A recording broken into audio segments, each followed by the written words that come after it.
So there has been this craze amongst the millionaires and the billionaires and probably the trillionaires, whereby they are building underground bunkers, mostly in Hawaii, which is a bit scary to some of us because most of these rich guys, as you all know, usually know things that we only tend to find out 10 or 15 to 20 years later. So the question now is, why are all these millionaires and billionaires building bunkers in Hawaii? Now, as you all know, there were some fires that happened in Hawaii where it was quite tragic, and 98 people died, if I'm not mistaken, and about 8,000 were displaced from their homes.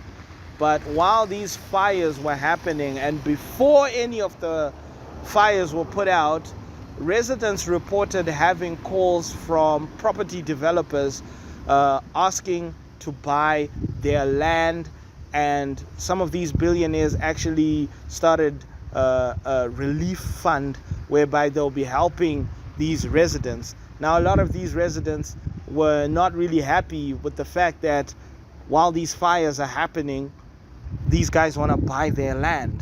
A lot of eyebrows were raised. In fact, a lot of other fishy things happened during the course of these fires, and one of them is also the fact that Hawaii has one of the most advanced natural disaster detecting systems in the world, but it did not detect these fires, which a lot of people were asking why, but answers were not given. And then also, while these fires were happening, when people were trying to evacuate the dangerous areas and stuff, there were a lot of empty cars in the roads blocking these people from leaving, which raises even more questions. And the person who was in charge of investigating these fires was the same person who was investigating the Las Vegas shooting. I don't know if you guys have heard of the Las Vegas shooting that happened some years back, but this guy managed to get into a hotel with a lot of ammunition and managed to get a proper vantage point before he let bullets fly at some concert or event that was taking place down below. And for those of you that love Eminem, y'all would know that Eminem sang about this in the song Darkness, which was off of his album Music to Be Murdered By. Eminem is my favorite rapper, by the way. But yeah, that was one of the fishy things that was happening, that it's the same guy that's investigating these two things. How he managed to get from Las Vegas to Hawaii jurisdiction-wise, I have no idea.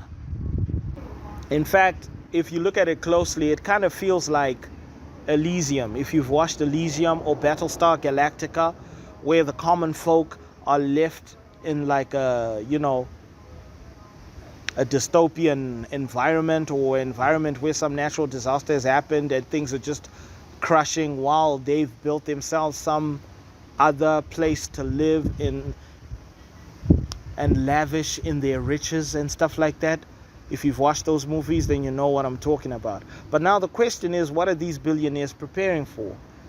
Is it going to be a nuclear holocaust? Because if any of these guys from China, America, Russia, England, France decide a nuclear war, then we are going to be in a lot of trouble, because once a nuke goes off, there's going to be a cloud above some atmosphere where there's no wind, meaning there's going to be a nuclear winter.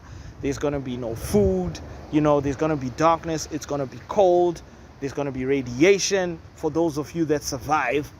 Or are they preparing for some sort of natural disaster that we don't know about? The thing is, there are just way too many of these billionaires that are doing this. Let me just give you a list of the guys that are doing this, just to give you an idea. We got Mark Zuckerberg, who spent $100 million for an estate in Hawaii way back in 2014. We got Mark Ellison, who owns an entire island. Peter Thiel has a $27 million property on an island in Hawaii. The ousted CEO of Yahoo also owns some property in Hawaii. Michael Dell, the CEO of Dell Computers, also owns property that is called the Raptor Ranch or something like that in Hawaii. And then you got Larry Ellison, the CEO of Oracle, who is suspected to have bought something along the lines of 300 million to 600 million on an island, a whole island in Hawaii. So if this hasn't got you thinking, I don't know what will. Larry Ellison actually bought this property like way back in 2012. So these guys have been doing this for quite a long time, which is quite scary.